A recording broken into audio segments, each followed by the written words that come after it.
Medok'tan Garcinia Gel 8'de sağlığı sunar. Merhaba, ben kadın hastalıkları ve doğum uzmanı operatör doktor Tuğba İleriyay. Bugün sizinle bebeğim sağlıklı olacak mı konusunu konuşalım. Çünkü biz hastalara ultrason bakarken daha hastaya probu koyar koymaz bize ilk sordukları soru, hocam bebeğim sağlıklı mı? Hamile olduğunu öğrenen her kadının aklını kurcalayan ilk ve en önemli soru bebeğinin sağlıklı olup olmayacağıdır. Bu son derece haklı bir endişedir.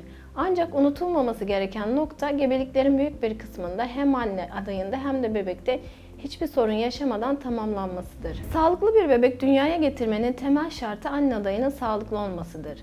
Hamile kaldıktan sonra ise en önemli konu düzenli doktor kontrolleridir. Bu kontrollerde hem annenin hem de bebeğin sağlığı ve gelişimi incelenmektedir. Ancak takiplerde kullanılan gelişmiş ultrason cihazları, rutin tarama testleri ve laboratuvar testleri de ne yazık ki yeterli olmamakta, bebekte var olan bazı sorunlar saptanamamaktadır. Takiplerde her şeyin normal olduğu söylense bile bebeğin görme, işitme gibi duyularının gelişimi, otizm gibi sorunların olup olmayacağı ya da zeka düzeyi hakkında bilgi vermemektedir. Ve daha birçok genetik hastalığın tanısı konulamamaktadır. Bunlar daha sonra testler yapılıyor. Mesela işitme testi yapılıyor.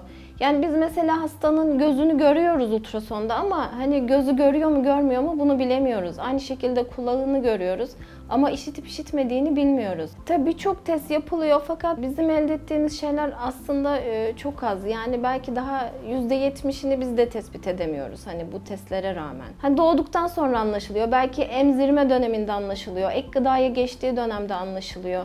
Mesela yürümesi gereken zamanda yürümüyor, konuşması gereken zamanda konuşmuyor.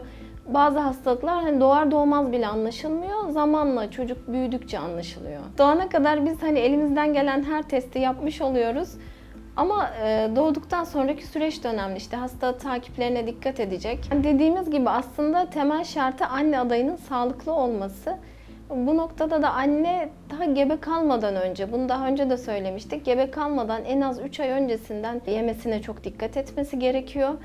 Ve gebelik sürecinde de kullanacağı takviye gıdalar veya yine paket gıda yememeye özen gösterecek. Gazlı içecekleri kullanmamaya özen gösterecek ve özellikle de balık tüketimi çok önemli.